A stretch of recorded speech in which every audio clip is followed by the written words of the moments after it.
Assalamualaikum Ustadz, izin bertanya, kalau kita sering buang angin saat hendak sholat dan akhirnya tidak mengerjakan sholat sunnah, apa termasuk futur karena kondisi? Kalau sering buang angin, bagaimana solusinya? Apakah ada udhur Ustadz? Nah, barakallahu fikum. Nah, pertanyaan yang sangat bagus ya, pertanyaan yang sangat bagus, bukti semangat kita dalam menjalankan ketaatan kepada Allah Subhanahu wa taala. Tentunya eh, apa namanya? Permasalahan ini sudah banyak dijelaskan oleh para ulama. Bukan hanya permasalahan di dalam buang angin saja, bahkan dalam al-baul. Al-baul ini buang air kecil.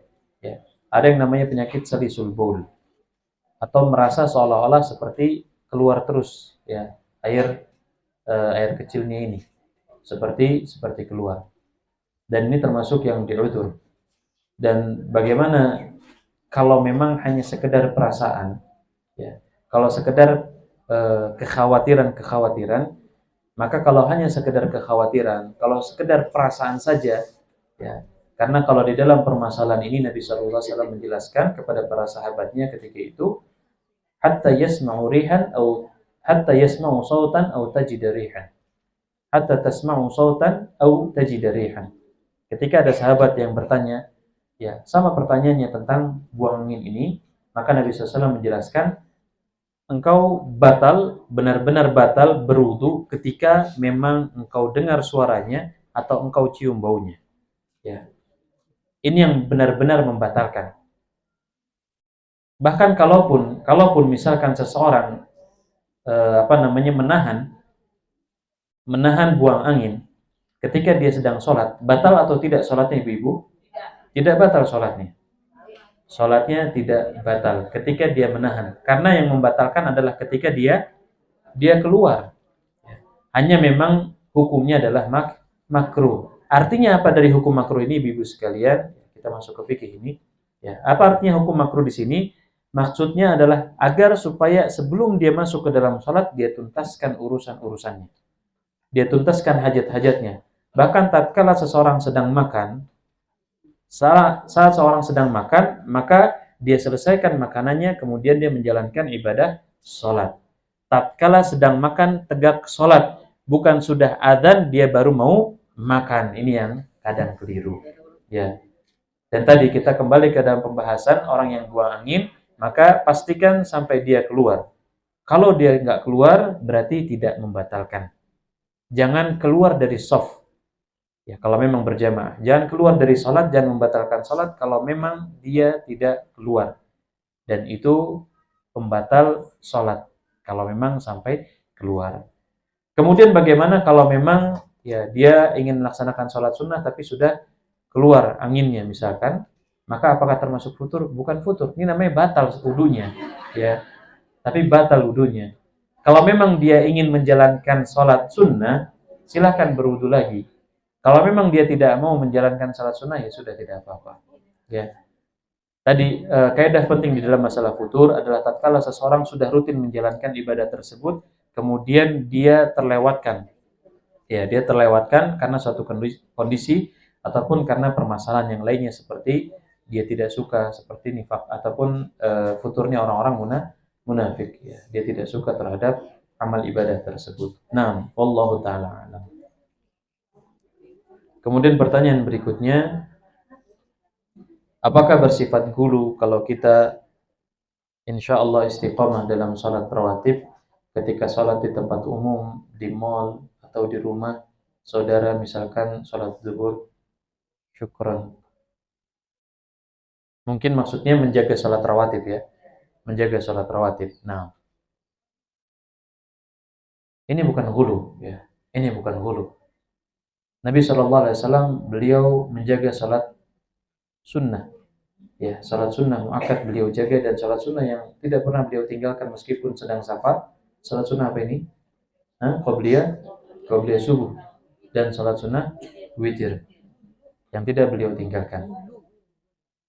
Dan ini insya Allah bukan termasuk hulu, akan tetapi ini menjaga sunnah Nabi Sallallahu Alaihi Wasallam. Bahkan perhatikan ibu-ibu sekalian, ini penting. Bisa jadi tatkala dia sedang berada di rumah saudaranya, dia melaksanakan sholat sunnah ba'diyah, zuhur misalkan, atau dia sedang berada di mall, dia melaksanakan sholat sunnah ba'diyah, zuhur, dilihat oleh orang lain baru tahu, atau orang lain kemudian tergerak untuk ikut melakukan apa yang dia lakukan. Maka ini sama seperti hadis Nabi SAW, man sanna fil islami sunnatan hasanah.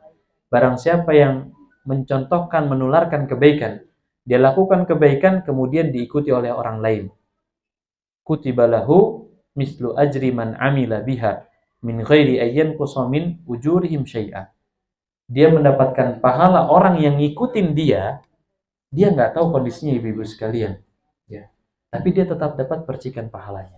Seperti orang ini melakukan ibadah, seperti dia melakukan sholat kalau memang dia adalah sholat, tanpa mengurangi sedikit pun pahala dari orang yang tadi ngikutin.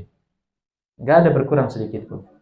Dan itu luar biasa besar keagungannya kalau memang bisa dilakukan. Dan insya Allah bukan termasuk perbuatan hulu. Wallahu a'lam.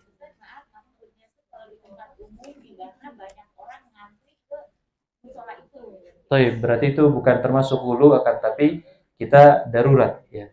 Kita tidak melakukan itu dalam keadaan darurat, ya. Nah, karena ada maslahat yang lebih utama. Tapi kita ingat kembali kepada hadis Nabi sallallahu alaihi wasallam. Barang siapa yang terbiasa melakukan sebuah amal dan dia terlewat dari amal tersebut dikarenakan udzur, apa kata Nabi sallallahu alaihi wasallam? Dia tetap tercatat seperti yang melakukan perbuatan tersebut. Ini ibu-ibu sekalian, sudah rutin dijaga di rumah, misalkan di rumah sendiri, di rumah saudara dijaga. Qadarullah di mall atau di tempat ramai hanya bisa melaksanakan sholat wajib karena kita tahu orang lain sedang mengantri, darurat. Kita dahulukan orang lain dibanding ibadah sunnah kita. Tapi dengan i'tikad ataupun keyakinan yang kuat dalam hati kita, kita sudah ingin melakukannya. Nah, maka Allah Subhanahu wa taala catatkan pahala niatnya, dan Allah catatkan pahala kebaikan tatkala kita meninggalkan kebaikan karena uzur, karena tidak diniatkan atau tidak disengaja. Wallahu a'lam. Nah, pertanyaan yang berikutnya. Nah, Assalamualaikum Ustaz. Waalaikumsalam warahmatullahi wabarakatuh. Jikalau suami tidak sholat sama sekali, tapi istri sudah mengingatkan dan tetap tidak dilakukan, maka bisakah sang istri masuk surga dari 8 pintu yang disediakan jika sang istri taat pada suami dan taat kepada Allah Subhanahu wa taala? Dan bagaimanakah mengatasi anak-anak kita yang sedang futur? Jazakumullah khair. Namun jazakumullah khair. Amin insyaallah. Tapi perkara tentang pemimpin yang tidak melakukan sholat, ya. Pemimpin istri di rumah adalah seorang suami. Allah Subhanahu wa taala memerintahkan kita untuk taat kepada pemimpin. Siapapun pemimpinnya, bagaimanapun kondisinya, itu harus taat. Tapi ingat, ketaatan yang Allah Subhanahu wa taala perintahkan adalah ketaatan yang apa? Yang berada di dalam ketaatan kepada Allah Subhanahu wa taala. La ta'ata li makhluqin fi ma'siyatil khaliq. Tidak ada ketaatan, ya, tidak ada ketaatan kepada makhluk tatkala wujudnya adalah kemaksiatan kepada Allah Subhanahu wa taala. Nah, seorang istri yang mendapati suaminya dalam keadaan tidak menjalankan sholat, maka tentu tugasnya adalah mengingatkan. Kita terus ingatkan dengan lisan. Kita ingatkan dengan doa.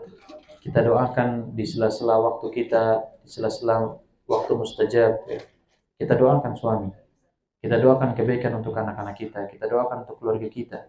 Dan ingat, pahala dari Allah Subhanahu wa taala bagi yang mendoakan saudaranya ala dhahril ghaib, dalam kondisi tidak diketahui oleh saudaranya. Apa kata Nabi sallallahu alaihi wasallam dalam hadisnya? Malaikat mengaminkannya. Nah, malaikat mendoakan walaka bil mithl. Engkau pun akan mendapatkan yang sama, yang semisal. Kalau kita doakan supaya suami bisa menjalankan sholat, supaya diberikan hidayah, supaya diberikan istiqomah, malaikat pun sama akan mendoakan itu kepada kita. Ya. Semoga kamu juga mendapatkan hidayah. Semoga kamu juga mendapatkan istiqomah. Semoga kamu bisa menjaga sholat-sholatnya. Dan tidak ada ruginya ibu-ibu sekalian kalau kita mendoakan saudara kita yang muslim lainnya. Gak ada kerugian. Gak ada sedikit pun amalan yang kita lakukan kebaikan di dalam Islam, kecuali Allah Subhanahu wa Ta'ala pasti akan balas dengan kebaikan yang luar biasa. Hanya hati-hati yang mungkin keruh, yang mungkin rusak, yang mungkin hasad, yang mungkin dengki, yang menyebabkan seseorang tidak mau mendoakan saudaranya. Ingat, tidak mau. Bukan lupa, bukan. Tapi tidak mau. Terkadang ada di antara kita yang memiliki sifat seperti itu. Dia hasad kepada temannya, dia hasad kepada tetangganya, dia tidak suka, benci kepada orang lain misalkan. Ketika diperintahkan ataupun ketika dia ada kesempatan untuk berdoa, dia tidak mau mendoakan saudaranya tersebut karena memang ada penyakit di dalam hatinya. Tapi kalaulah seandainya dia doakan, dia mendapatkan pahala dari doa yang dia lakukan, dia mendapatkan isi kandungan doa yang dia ucapkan, dan kalaulah seandainya orang yang dia doakan tadi berubah, ya, dua hal tadi kalau memang belum ketahuan hasilnya. Kalau yang berikutnya, kalau dia seandainya berubah, hasilnya terlihat, dia menjawab doa kita. Dia melakukan apa yang kita inginkan, apa yang kita doakan, ternyata sepanjang dia melakukan kebaikan karena doa kita, maka kita termasuk mendapatkan pahalanya. Dan itulah agungnya Islam, ibu-ibu sekalian. Ya, dan terlebih seorang suami yang mungkin melakukan hal yang seperti ini, maka doakan. Ingatkan sesuai dengan kemampuan. Ya, jangan juga melakukan dengan sesuatu yang kasar yang dinilai mungkin ya seolah-olah seorang suami tidak dihormati, merasa tidak dihormati. Akan tapi tetap kita ingatkan, tetap kita doakan, dan semoga Allah Subhanahu wa Ta'ala memberikan hidayah kepada kita semua. Dan juga sama halnya kepada anak-anak yang mungkin futur, ya sama diingatkan juga. Ya, sampaikan kepada mereka tentang ilaj, ya, obat-obat cara penanggulangan yang tadi sudah dipelajari sama ibu-ibu sekalian. Kalau memang anak ini kurang di dalam pemahaman agamanya, berarti ajarkan kepada mereka tentang pemahaman agama. Kalau ibu-ibu belum mampu untuk mengajarkan agama, maka ajak mereka untuk hadir ke majelis ilmu. Ya, bisa mereka dibawa ke pondok pesantren, bisa mereka dibawa ke majelis ilmu, bisa mereka dibawa ke masjid. Ya. Dan cara penanggulangan yang tadi sudah dicatat, sudah dipelajari, maka bisa disampaikan dan dipraktekkan kepada keluarga di rumah. Wallahu a'lam. Pertanyaan berikutnya.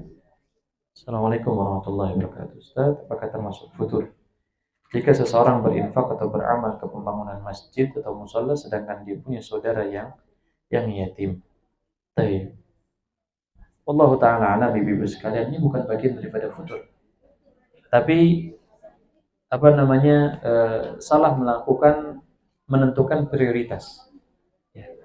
Salah menentukan prioritas, dan ini juga yang terkadang banyak kita temukan. Ya, ibu-ibu sekalian, azanillahu wa iyyakum. Di dalam Islam itu ada kaidah. Ya.